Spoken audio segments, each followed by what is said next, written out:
বন্ধুরা, লক্ষ্মী চৌধুরী মনীষ ব্লগে সবাইকে স্বাগতম। এখানে ছোলার ডাল দেখতে পাচ্ছ, আমি কালকে রাতে ভিজিয়ে রেখেছিলাম। এটাকে ভালো করে ধুয়ে নিয়েছি। এবার আমি এটাকে একটা প্রেশার কুকারের ভেতরে দিয়ে আমি এটাকে সেদ্ধ করে নেব। এর ভেতরে একটা আমি চামচ দিয়েছি, কারণ হচ্ছে চামচ দিলে না তো প্রেশার কুকার কিন্তু কোনো প্রবলেম হলে কত মানে যেটা আর কি বাস্ট হয়, সে বাস্টটা কিন্তু হয় না। অনেকেই হয়তো জানে না, বাট এটা সত্যি, চামচ দিলেও কিন্তু কোনো প্রেশার কুকার কিন্তু বাস্ট হয় না। এটা আমাকে অ্যাকচুয়ালি আমার একটা ফ্রেন্ড বলেছিল, সেখান থেকে আমি করি, সেখান থেকে আমার কোনো প্রবলেম হয় না। আর এখানে কিছুটা পরিমাণে আমি একটু লবণ দিয়ে দিচ্ছি, আর একটুখানি আমি হলুদ দিয়ে দিচ্ছি।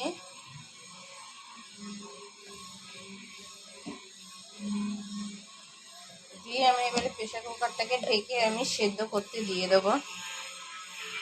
কুকারটা আমি বসিয়ে দিয়েছি, এখানে সেদ্ধ হবে, এখানে সেদ্ধ করতে দিয়ে দিয়েছি, সেদ্ধ হয়ে গেলে নামিয়ে নেবো। ছোলার ডালটা মধ্যে আমি সেদ্ধ করে নামিয়ে নিয়েছি, ঢাকনিটা খুলে নিয়েছি, দেখো মধ্যে সেদ্ধ হয়ে গেছে। আর এখানে আমি একটু তেল দিয়ে দিয়েছি কড়াইতে গরম করতে।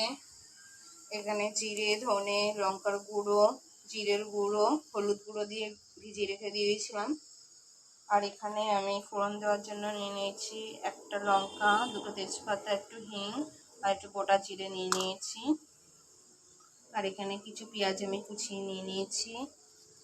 আর এখানে আলু আর কড়াইশুঁটি আমি নিয়ে নিয়েছি। এবার তেলটা গরম হয়ে গেলে আমি গোটা আলুগুলোকে ভেজে নেব। আলু এবং ফোড়নটাকে কিন্তু দিয়ে দিয়েছি, দিয়ে কিন্তু এখানে বেশ ভেজে নেব। আর এর ভেতরে পেঁয়াজটাকেও দিয়ে দেবো।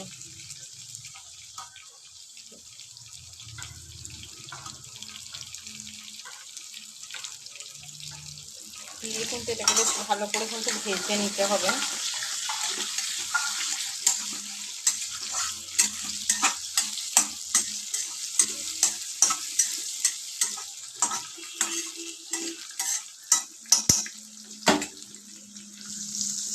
আমি কড়াইশুঁটিগুলোকেও দিয়ে দিয়েছি, বেশ আলুর সঙ্গে ভালো করে ভেজে নিচ্ছি।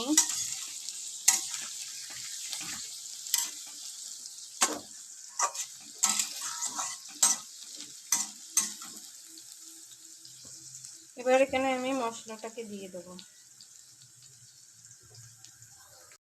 গুলে রাখা যে মশলাটা ছিল, সে মশলাটা দিয়ে আমি আলুটাকে এখানে কষিয়ে নিচ্ছি।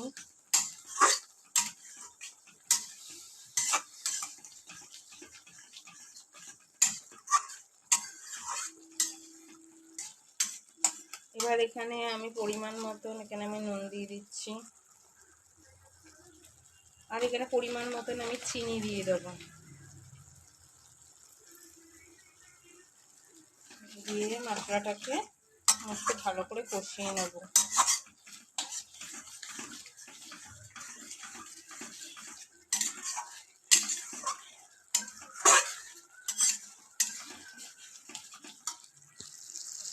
এখানে আমি সেদ্ধ করা ছোলার ডালটা কিন্তু আমি এর ভেতরে দিয়ে নাড়িয়ে নিচ্ছি ভালো করে। এখানে নুন, হলুদ, তোমরা লঙ্কার টেস্টটা করে দেখে নেবে সব ঠিকঠাক আছে কিনা। এবার আমি এটাকে ঢেকে দেবো কিছুক্ষণের জন্য। এটা তুলে আমি কিছু ধনেপাতা দিয়ে দিয়েছি, দেখতে পাচ্ছ। আমি আর একটুখানি কষিয়ে নেবো, বলতে জলটা একটু টেনে যাবে। আমি ঘি আর গরম মশলা দিয়ে নামিয়ে নেবো, তাহলে আমার রান্নাটা পুরো কমপ্লিট হয়ে যাবে।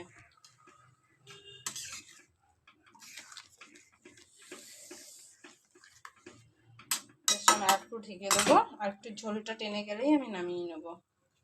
এখানে আমি ঘি আর গরম মশলাটা দিয়ে দিয়েছি।